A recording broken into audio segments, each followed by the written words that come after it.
Bismillahirrahmanirrahim. Assalamualaikum warahmatullahi wabarakatuh. Perkenalkan, nama saya Andri Ramadhani. Saya dari program studi sejarah peradaban Islam. Saya akan membahas tentang asal mula berdirinya sebuah negara.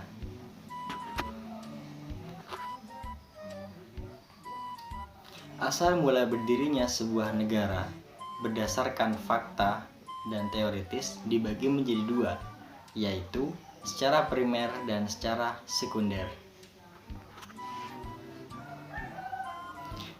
Secara primer,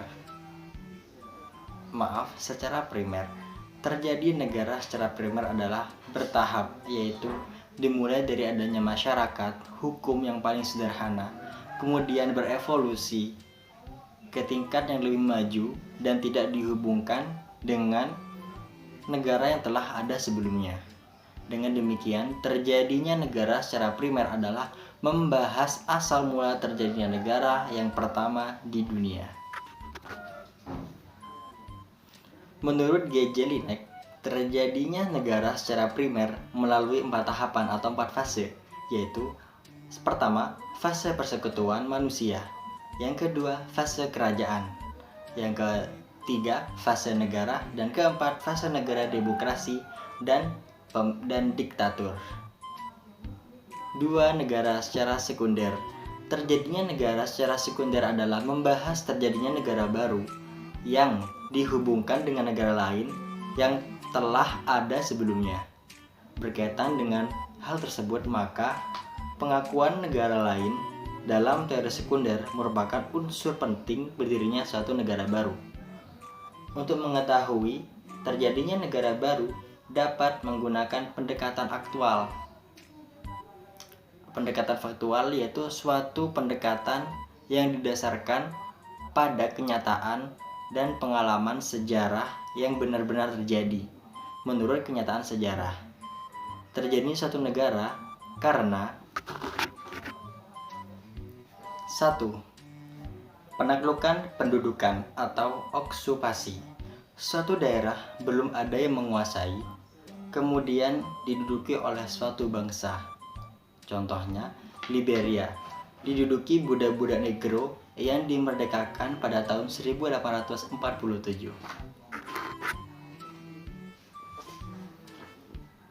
Yang kedua, B. Pelepasan diri atau proklamasi. Suatu daerah yang termasuk daerah negara tertentu melepaskan diri dan menyatakan kemerdekaan. Contohnya, Indonesia merdeka pada tahun 1945, Bangladesh pada tahun 1971.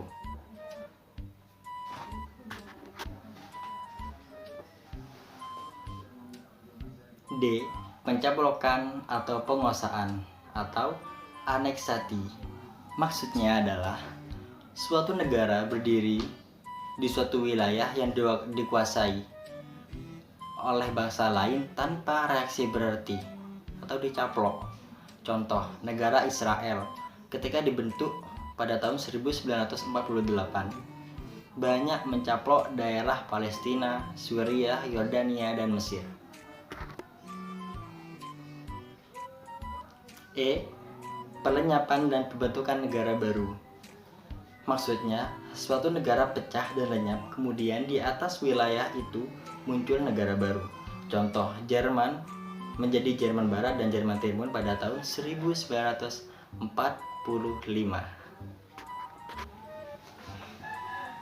F. Fusi. Peleburan dua negara atau lebih dan membentuk satu negara.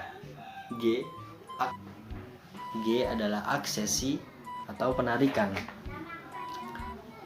Bertambahnya suatu wilayah karena proses perlumpuran laut dalam kurun waktu yang lama dan dihuni oleh kelompok. H. Cesi atau penyerahan. Sebuah daerah diserahkan kepada negara lain berdasarkan perjanjian.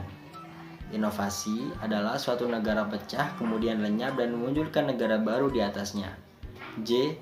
Separasi. Suatu wilayah yang semula merupakan bagian dari negara tertentu, kemudian memisahkan diri dari negara induknya.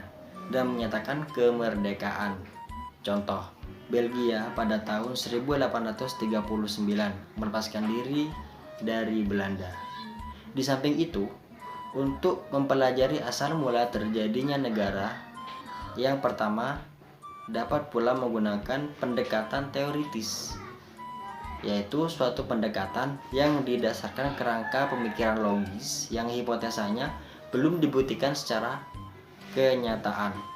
Atas dasar pendekatan tersebut, ada beberapa teori tentang asal mula terjadinya negara, yaitu A. Teori ketuhanan atau teokratis. Maksudnya adalah dasar pemikiran teori ini adalah suatu kepercayaan bahwa segala sesuatu yang ada atau terjadi di alam semesta ini adalah semuanya kehendak Tuhan. Demikian pula negara terjadi karena kehendak Tuhan. Sisa-sisa perlambang teori teokratis nampak dalam kalimat yang tercantum di berbagai undang-undang dasar negara seperti atas berkat rahmat Allah yang Maha Kuasa atau by the grace of God.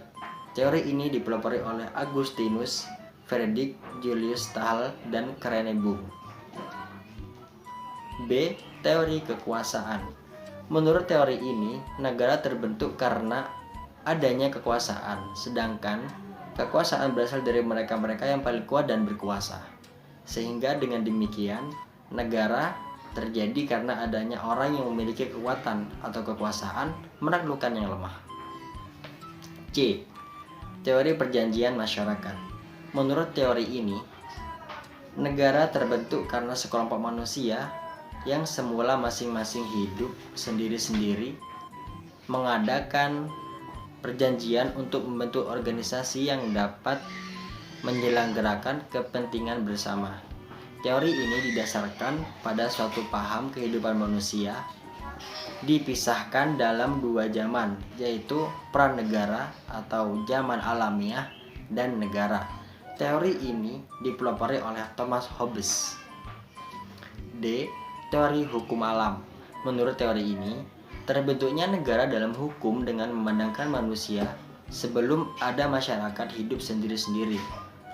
Pemikiran pada masa Plato dan Aristoteles. Contohnya itu. E.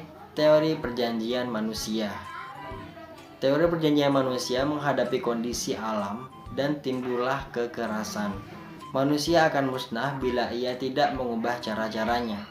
Manusia pun bersatu untuk mengatasi tantangan dan menggunakan persatuan dalam gerak tunggal untuk kebutuhan bersama. Cukup sekian yang bisa saya jelaskan, yang bisa saya sampaikan dari asal mula negara menurut berdasarkan fakta dan teoritis. Mungkin hanya ini dari saya. Mohon maaf. Wassalamualaikum warahmatullahi wabarakatuh.